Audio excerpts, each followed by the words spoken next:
Hello नमस्कार, आप सभी का स्वागत है मेरे YouTube channel doctor Sonia gynaecologist के परामर्श पर। आज का हमारा विषय बहुत ही कॉमन विषय है जो अक्सर महिलाएं जिससे परेशान रहती हैं, जिसे कि पीसीओडी या पीसीओएस या पीसीओ भी कहा जाता है। तो सबसे पहली बात, अब हम इन शॉर्ट्स की सीरीज में आपसे पीसीओडी की सारी चीजों के बारे में बात करेंगे, जिस बारे में सबसे पहला विषय हमारा होगा कि पीसीओडी होता क्यों है और उसके लक्षण क्या हैं। तो सबसे पहली बात, पीसीओडी होता क्यों है। किसी भी महिला में दोनों तरह के हार्मोन मतलब मेल और फीमेल हार्मोन दोनों तरह के हार्मोन बैलेंस अवस्था में होते हैं, लेकिन जब भी मेल हार्मोन जिन्हें कि एंड्रोजन कहा जाता है अगर वो बढ़ जाते हैं तो पीसीओडी जैसी समस्या होने की संभावना होती है।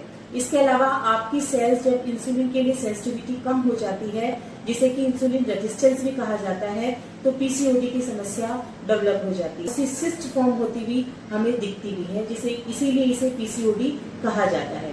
अब इसके लक्षण क्या है।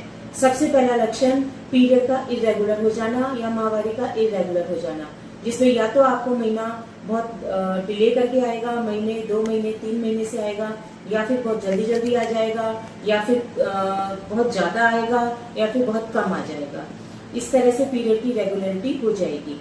इसके अलावा वजन का बढ़ना, हल्के मुहासे इसमें होने शुरू हो जाते हैं, अनचाहे बाल जो या तो आपकी चिन पे होंगे, आपकी पीठ पर होंगे, आपकी छाती पे आपको महसूस हो सकते हैं। इसके अलावा गले में कालापन महसूस आपको हो सकता है।